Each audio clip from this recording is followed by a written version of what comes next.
Hello நண்பர்கள், அஸ்ஸலாமு அலைக்கும் ரஹ்மத்துல்லாஹி வபரகாத்துஹு. உற்சாக வணக்கங்கள். என்ன செய்தி, எப்படி இருக்கீங்க? நல்லா இருக்கீங்களா?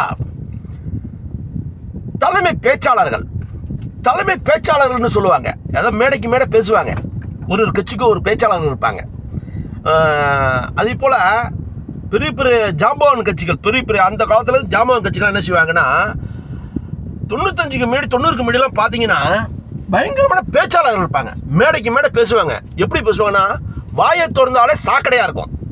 எப்படியே வாயை திறந்தாலே சாக்கடையாக இருக்கும். அந்த சாக்கடை என்னதுமா வாயை திறந்து கத்தம்? எதிர்கட்சிக்காரங்களை பார்த்து வாயில் வந்து பணா சூனா கண்ணா பண்ணு பேசுவாங்க.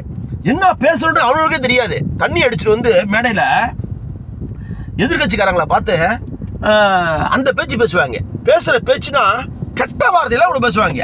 அதுக்கு கீழே நின்று ஒரு 200-300 பேர் 500 பேர் கை தட்டுவாங்க. அந்த பேச்சை ரசிப்பாங்க.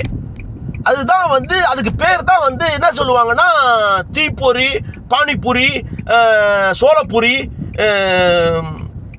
பொட்டுக்கடலை பூரின்னு சொல்லுவாங்க. பேர் வைப்பாங்க பெரிய பேச்சாளர்களுக்கு.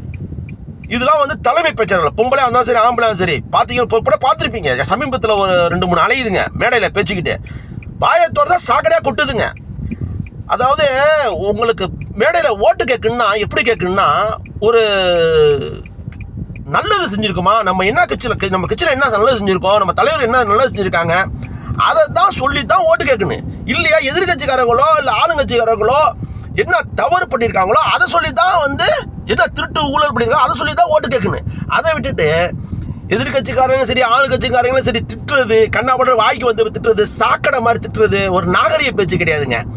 ஒரு நாகரிக பேச்சு இல்லாமல் திட்டுறது அதெல்லாம் ஒரு காலத்தில் ஏற்றுக்கிட்டாங்க. இப்போ யாரும் ஏற்றுக்க மாட்டாங்க. இப்போலாம் பிள்ளைங்களாம் படிச்சிருச்சு. பொம்பளை பிள்ளைங்களாம் ரொம்ப தெளிவாக இருக்கு. இப்போலாம் 25 வயசு பொம்பளை பிள்ளைங்க, 20 வயசு பொம்பளை பிள்ளைங்களாம் எல்லாம் அரசியலுக்கு வந்துருச்சுங்க. எல்லாம் தெளிவாக இருக்குங்க. இப்போ நீங்கள் பேசுனீங்கன்னா எல்லாம் காரி துப்புங்க. அந்த காலம் கிடையாது. 90க்கு முன்னாடி உள்ள காலம் கிடையாது. இப்போ உள்ள காலம் வேற. எல்லாம் படிச்சுட்டு நல்லா தெளிவாக இருக்கு பிள்ளைங்க. அதனால இப்போ உள்ள பிள்ளைங்கள்ட்ட உங்கள் மேடை பேச்சு எடுப்படாது. தயவு செய்து பேச்சாளர்களை பேச விடாதீங்க. அரசியல்வாதிங்க தயவு செய்து இந்த சாக்கடைகளை, அதாவது நல்லது பேசுறீங்களா, 4 வார்த்தை நல்லது பேசுறீங்களா, குறைகளை சொல்றாங்களா, நல்லது நீங்கள் நல்லது செஞ்சதை பாராட்டும், நல்லது செஞ்சதை எடுத்து மக்கள்கிட்ட சொல்றாங்களா, அவங்கள பேச விடுங்க. இப்போ அலையுதுங்க 2-3 சாக்கடை. ஒரு பொம்பளைலாம் பயங்கரமாக பேசுது. மேடையை பார்த்தா ரொம்ப சாக்கடை மாதிரி கொட்டுது. அதெல்லாம் காது கொடுத்து கேட்க முடியல. அப்படி இருக்கு. ரொம்ப மோசமாக இருக்கு. தயவு செய்து கட்சியில் உள்ளவங்க, தலைமையில் உள்ளவங்களும் சரி, மாவட்ட நிர்வாகிகளும் சரி, ஒரு மேடை போட்டு பேச்சு விட்டா நல்லவங்களை பார்த்து பேசணும். நல்லா படித்தவங்களை பார்த்து நல்லா அதாவது அது பரம்பரை என்ன படிச்சிருக்காங்க, என்ன அந்த கட்சி என்ன சாதனை செஞ்சுருக்கு, அதை தெரிஞ்ச வரலாறு என்ன, அந்த கட்சியுடைய வரலாறு என்ன, அதை எடுத்து சொல்லி மக்கள்கிட்ட ஓட்டு கேட்க சொல்லுங்க. அதை விட்டுட்டு சாக்கடை மாதிரி கத்திட்டு பானா சூனான்னு சொல்லி எதிர்கட்சிக்காரங்க திட்டுறது, ஆளுங்கட்சிக்காரங்க திட்டுறது, அவனை திட்டுறது, இவனை திட்டுறது எல்லாம் நல்லதில்லை. இப்போ உள்ள பிள்ளைங்களுக்கு பிடிக்காது. தெளிவாக இருக்குங்க. எல்லாம் சாக்கடை மாதிரி வாயை வந்து வாந்தியாக கொட்டுது, நாறுது. பார்த்துக்குங்க. இப்போ உள்ள பிள்ளைங்களுக்கு அதெல்லாம் பிடிக்காது. அதை பிடிக்காதுன்னு இல்லை, விவரமாயிட்டுங்க. படித்த பிள்ளைங்களா படிச்சுங்க தயவு செய்து. இப்போ எவனா ஒரு மூலையில் எவனா ஒருத்தவன் தவறு பண்ணிட்டான், எவனா ஒரு தொண்டை தவறு பண்ணிட்டான்னா அந்த கட்சிக்காரங்க அந்த கட்சி தலைமை என்ன சொல்லும் இன்னும் கேட்க முடியுமா? கேட்க முடியாது. அவன் சுயமாக ஏதாவது தப்பு பண்ணியிருப்பான். பொம்பள்கிட்ட ஏதாவது பண்ணியிருப்பான். பொம்பளை பொறுப்பு சாராயம் குடிச்சிட்டு ஏதாவது பண்ணியிருப்பான். அதுக்காக தலைமை பண்ண முடியுமா, பொறுப்பேற்றுக்க முடியுமா? அவன் தப்பு பண்ணானா அவனை தான் திட்டுன்னு, அவனை தான் ஒரு கேஸு போடுங்க, அவன் மேலே பழிய போடுங்க, அவன் மேலே கேஸை போடுங்க, அவனுக்கு என்ன தண்டனமோ அதை செய்யுங்க. அதை விட்டுட்டு உன் தலைமை இந்த தற்கொலையை வச்சிருக்கீங்க, கட்சியில் வச்சிருக்கீங்க, இந்த தற்கொலையை வந்து கட்சி விட்டு தலைமை என்ன சொல்ல போகுது, என்ன செய்ய போறீங்க நீங்கள், உங்கள் தலைவர் இப்போ என்ன சொல்ல போறாருன்னு கேட்குறாங்க. அறிவில்லாத ஜீவனங்களா இருக்கு. என்ன செய்ய?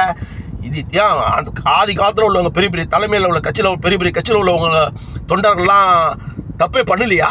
பொம்பளை வேலை பண்ணல, தப்பு பண்ணல, சாராயம் குடிக்கல, கைவாளித்தனம் பண்ணல, திருட்டு வேலை பண்ணல, கொலை பண்ணல, கற்பழிப்பு பண்ணல, எதுவுமே பண்ணலையா கட்சியில் உள்ளவங்க? அதுக்காக போய் தலைமை தான் பண்ணுச்சு, உங்கள் தலைமை தான் பதில் சொல்லணும்னு சொல்ல முடியுமா? கிடையாதுங்க. ஒருத்தன் ஏதோ ஒரு மூலையில் ஒருத்தன் பண்ணி தப்பு பண்ணான்னா அவனை தான் கூப்பிட்டு கண்டிங்கன்னா அவனை தான் தண்டனை வாங்கி கொடுக்கணும். அதை விட்டுட்டு தலைமையை சொல்லுங்க, உங்கள் தலைவரை சொல்லுங்க. இவன் தப்பு பண்ணிட்டான், இப்போ தலைமை என்ன சொல்ல போகுது, உங்கள் தலைவர் என்ன சொல்ல போறாரு, பிடுங்க போறாரு இன்னும் சொல்லக்கூடாது. புரிஞ்சுக்கிங்க.